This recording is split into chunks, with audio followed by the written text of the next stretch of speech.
Masu kallo abin ya zo. In ji mai kukan wanka. In ji mai kukan wanka ne?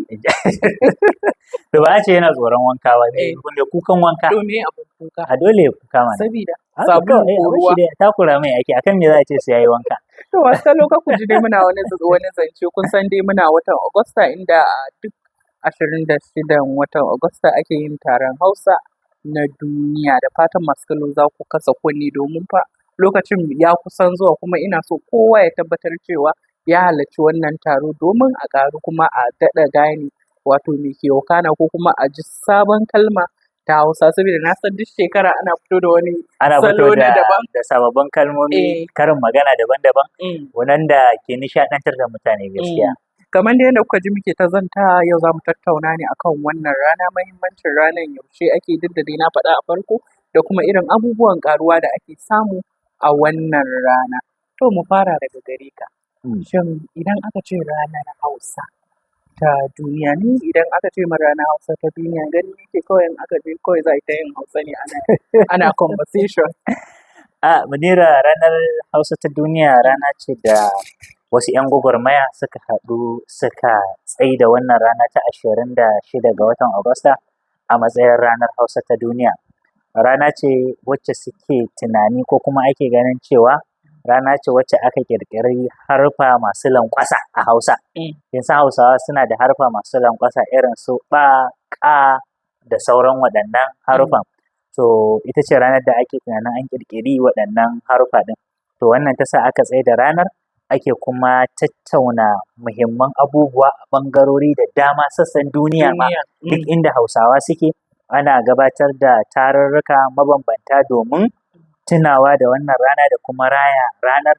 Ana fito da al'adun Hausawa, wasanni, a ci a sha, a yi tarurruka, a gabatar da muƙalu, takardu na ƙara wa juna sani da sauran abubuwa mabambanta a ita wannan rana ta 26 ga wata. Idan ban manta ba a shekarun da suka gabata za ka ga cewa duk wannan rana za ka ga cewa a ko waɗanda suke ƙasar waje ne za ka ga su ma suna yin irin wannan taro, wani ma ba taron ya je ba amma za ka ga ya sa kayansa na gargajiya na Hausa da sauransu.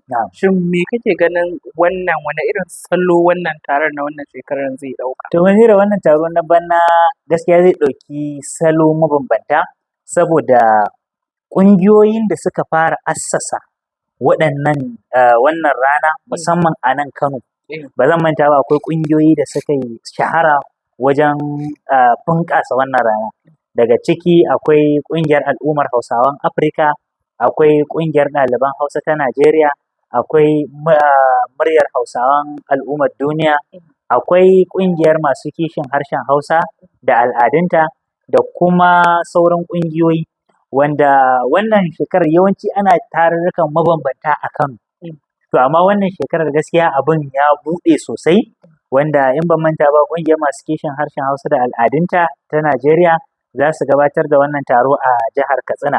Akwai ƙungiyar muryar al'ummar Hausawa na duniya, ita kuma za ta gabatar da wannan taro a ƙasar Abuja kenan, babban birnin tarayya.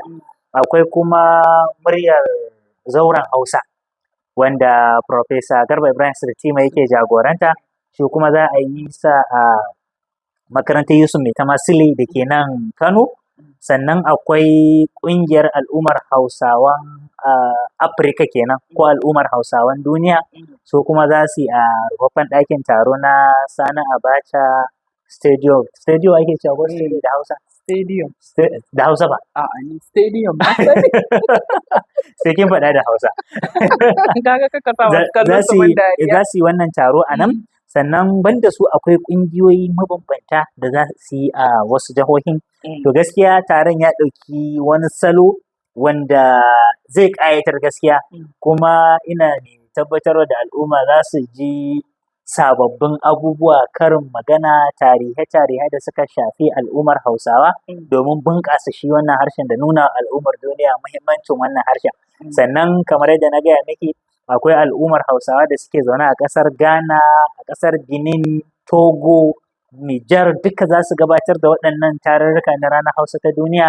Sannan akwai masarautar Hausawan Turai wacce take a ƙasar Faransa ko Paris, in ban manta ba su ma za su gabatar da tarurruka mabambanta waɗanda suka shafi wannan ranar Hausa ta duniya da kuma al'ada. da kuma al'adun Hausawa. Kuma abin da zai ƙayatar da ke zai banki ban ƙaye wannan rana ba wai iya Hausawan suke raya ta ba, akwai mabambantan ƙabilu da suke shigowa domin ba wa wannan rana muhimmanci domin taya al'ummar Hausawa zagayowa wannan rana ta ranar Hausa ta duniya. Gaskiya ne, tun da muna watan ranar Hausa ta duniya, shin wata kalma daga wancan shekarar zuwa wannan shekarar wata sabuwar kalma ka koya? A gaskiya na koyi kalmomi da yawa wanda abin zai baki mamaki in ban manta ba shekarar da ta wuce ana kakar siyasa.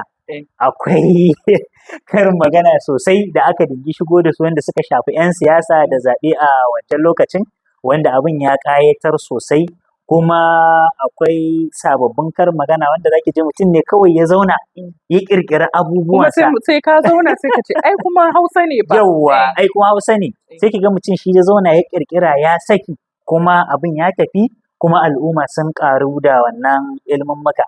Bari a cewa komai kowa ya tanaji kalmarsa wanda muna nan za mu tarkata bayanai da muka samu a social media da ɓangarori da dama waɗanda za mu fito da mutane cewa sababbin karin magana da al'ummar Hausawa suka ƙirƙira a cikin wannan shekara wanda za a gabatar.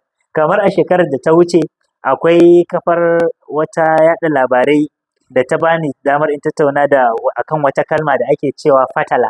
Ban sani ba kun san me fatala. Wasu na kiran fatala da ɗankwali. Ɗankwali? Ɗankwali. Kallabi? Duka? Za ki tuna wata waƙa ta wani mawaƙi da ake cewa fatala sai dai a gurin mata ga maza ba ta dace ba. Kila ban sani ba. Ka san fa akwai wata kalmar da in an faɗa sai ka zaci mutum ko yaran su So kin ga kamar ƙuli-ƙuli akwai mabambanta ƙuli-ƙuli wanda ma mutum in bai sani ba kamar a Kano akwai wanda ake cewa ƙarago akwai kuma ɓangarori da dama daban-daban irin wanda ake kiran shi duka za ka tsince su a irin waɗannan ranaku kuma duk Hausa ne wanda ma za ka yi tunani to duk ina waɗannan kalmomin suka ɓata da sauransu kin san yanzu akwai kalmomi na Hausa waɗanda matasanmu da yawa sun basu sun mutu yara ba su sani ba masu tasowa yanzu kamar ki zo kina ɗauko su moɗa su duma su gora da sauransu duk za ki ji ana tattauna irin bambancin waɗannan kalmomi da kuma tasirin su ga al'ummar Hausa a wannan rana ta 26 ga wata. Shin wannan mabambanta wato kalmomin ko in ce kalamai da sauransu za ka ga cewa da yawan lokuta idan kai Hausa wanda za ka ga cewa kafin ma in je ga tambaya ta za ka ga muna da Sakkwatawa, muna da 'yan Nijar, akwai 'yan Togo, akwai Hausa a cikinsu. Kuma kowane yare a cikinsu suna yin Hausa kuma kowane da irin yanayin yadda yake yin Hausansa. To idan aka zo irin wannan rana ana bambanta Hausa a ce a wannan ai ba Hausa bace ba Hausan kaza ne ko a ranar ana nuna cewa ai Hausa in dai zaka yi shi kowa ya fahimta Hausa ne. Kin san a harshe akwai abin da ake cewa kare-karen harshe. Kare-karen harshe shi ke nuna daga ɓangaren da ka fito. Misali akwai mutumin da yana zuwa ya Hausa zaki ce wannan daga yankin Sokoto ya zo. Idan daga Nijar ya zo yana zaki ce wannan ɗan wajen Nijar ne ko wani abu makamancin haka. Idan daga Katsina ya zo ko daga Zaria ko duk inda Bahaushe yake kusan akwai karin harshen da yake amfani da shi. Wanda yanzu kamar a Sokoto akwai kalmomin su da idan kika ɗauka ba za su yi amfani a Kano ba ko kuma inda ake amfani da su a can. A nan ba a nan ake amfani da su ba. Bari in baki wata kalma da take da rikitarwa a Hausa. A Kano idan kika ce kara. Idan kika ce kara wajen yanka dabbobi kenan. Wajen yanka dabbobi kamar abbato kenan inda ake yanka dabbobi. Wasu kuma suna cewa kwata. Haka ne? Duk wajen yanka dabbobi ne. To amma a cikin garuruwan da suke makwabtaka da Kano akwai inda in kika ce kara makewayi ban ɗaki kenan. Idan ban manta ba akwai sanda muka je Nijar. Da muka je Nijar sai aka ce wayannan wanga 'yan bari kenan. Sai na je na ce ya za a ce mana 'yan bari. A sai su abin da suke nufi kenan wayannan wayayyu. To kawo mu kuma a nan Kano aka ce wa mutum dan bariki ai kamar an zage ka. Kin san ita kalmar bariki. Ita kalmar bariki kalma ce da take nuna wayewa wayewa kenan mutum ya waye matuƙa. To har ya zamto yana wani abu da ya saba wa al'ada ko kuma mutane za a ce ya saba wa wasu ɗabi'u na mutane sai ana masa kallon wannan wayayye ne. To amma da Bahaushe kawai sai ya alakanta kalmar da kalmar bariki, kalma ce mara kyau wanda ba a cika ma san irin amfani da ita ba. Kalmar bariki sai ake ɗaukanta da wani abu. Amma akwai ɓangarorin da suke ganin kalmar bariki kawai a wannan wayayyu ne, 'yan birni, 'yan kaza ko sun waye da yawa haka. Wannan kalmar ita ma kin ga kalma ce wacce zaki ga in an faɗe ta a wani waje sun lafiya lau. Amma in ka faɗe ta a wani waje wani abu take nufi daban ita ma. To idan muka zo kuma wajen yadda mutane ke ta cece-kuce musamman 'yan Kano.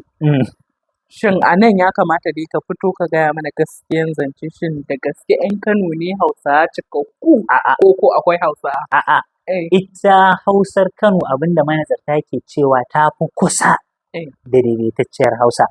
Kin san akwai daidaitacciyar Hausa akwai kuma Hausar da muke mu'amala da ita. Ita daidaitacciyar Hausa ita ce Hausar da aka yarda misali a aikin jarida da ita, a rubuta abubuwa da ita ko gabatar da wani abu na ilimi da ita. Ita ce daidaitacciyar Hausa. Wanda idan an zo wannan ba za a karɓi cewa kai ba Sokoce ba ne ko ba Kano ko ba Katsina ko waye. To ita daidaitacciyar Hausa ana son a ganta ne rubutu mai kyau da ƙa'idojin rubutu da komai. To ita Hausar Kano ita ce tafi kusa. Ita ma Hausar Kanon ana maganar ƙwaryar Kano. Wanda yanzu idan kika tafi makwabta garuruwa da suke makwabtaka da cikin gari zaki suna da kalmomin hi, sha da sauransu wanda ba a yi a cikin gari, wanda idan suna yi sai ki ji ana kallon kalmar wani iri, wannan ita ce Hausar Kano. To amma tunda ƙwaryar Kano an samu wayewa da yawa da ilimi da ci gaba da zamantakewar al'umma, wannan sai ya bayi ake ganin cewa Hausar Kano ita ce daidaitacciyar Hausa. A'a, ta fi kusa da daidaitacciyar Hausa. Hausar hukuma kenan, ita ake cewa Hausar hukuma. Amma kamar akwai idan kika ɗauki Hausar Sokoto, ana tunanin ita ce uwa, ita ce harshe idan ana neman Hausa wacce za ta fito da komai da komai ɓaro-ɓaro na Hausa, ita ce Hausar Sokoto. To amma ne idan kika zo a hukumance ba za ki amfani da ita ba ko wajen rubutu na ilimi ko wajen gabatar da aikin jarida ko wani abu. Saboda yanzu idan na zo na yi amfani da Hausar Sokoto a wajaje da dama akwai kalmomin da sai an fassara mun, sai an faɗi me nake nufi. Amma yanzu idan na zo na yi amfani da kalmomin Hausar Kano misali ko kuma wacce ake a ƙwaryar Kano, ba a buƙatar sai an yi nazarinta ko sai an ce kaza sai an ce kaza da sauransu. Muna tunanin ta fi kusa da daidaitacciyar Hausa. Amma kana su daina cika baki ba wai Hausar Kano bace ba asalin Hausa ko daidaitacciyar Hausa. Wane irin gudunmawa kake ganin al'umma za su bada a wannan ranar idan ka duba yanayin yadda ake amfani da kafafen sadarwa wajen yaɗa irin wa'innan ranakun? Shin a karan kanka wane irin gudunmawa kake ganin tun kafin ranar ma ya kamata a fara bada saboda a ga cewa wannan rana an gane meye manufarta da kuma abubuwan da ake ƙoƙarin yi?